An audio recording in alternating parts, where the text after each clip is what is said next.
Bonjour et bienvenue au Rendez-vous économique, l'émission qui donne la parole aux entrepreneurs et aux porteurs de projets. Nous sommes aujourd'hui à Valette, au château de la Ferté à Valette, et l'émission est réalisée sur le thème de la crise sanitaire, comment rester actif et rebondir. Et justement, pour en parler, j'ai le plaisir d'inviter aujourd'hui Hélène Vu.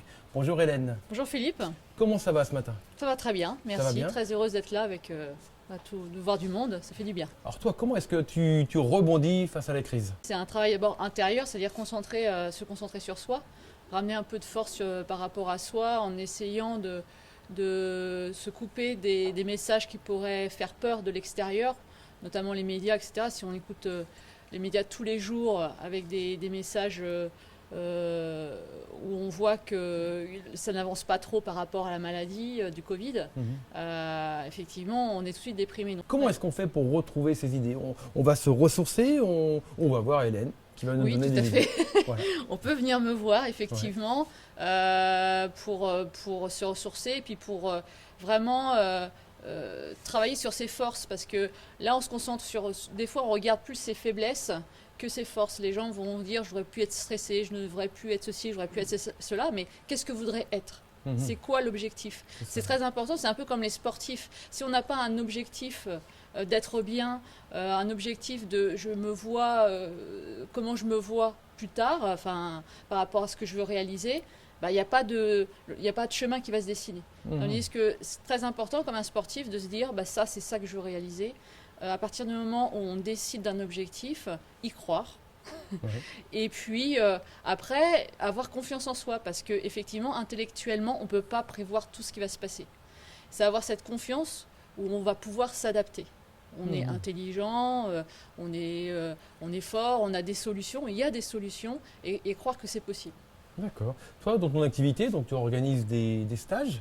Tout à fait. C'est bien ça. Comment tu arrives à rester justement actif dans cette activité? On fait des stages team building, on fait aussi des formations. Alors les stages team building, c'est un peu plus compliqué effectivement parce que là, c'est pas facile, les entreprises ne sont pas, n'ont pas la possibilité de vraiment faire ce genre d'activité. Par contre, on fait des formations.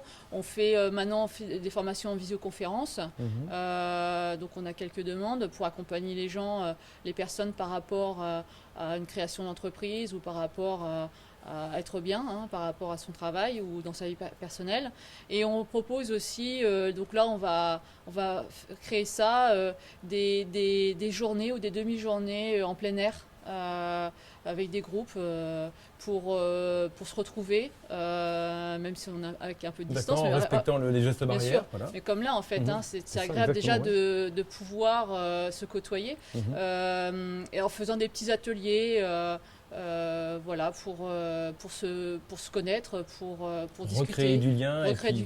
Respirer à nouveau l'air libre. Donc ça c'est intéressant, de nouveaux ateliers que tu vas lancer à partir de quand? Là, normalement en février, on attendait les décisions d'hier pour savoir comment on allait programmer les choses. Et puis là, on va poser des dates, puis notamment aussi pour les vacances, pour les enfants aussi, pour au niveau famille, c'est-à-dire faire comme des stages team building loisirs pour les familles, pour les couples, pour entre amis, ou pour des gens qui ne se connaissent pas, qui ont envie de découvrir d'autres personnes et puis d'être en plein air. Qu'est-ce qu'on peut avoir comme activité en team building en ce moment?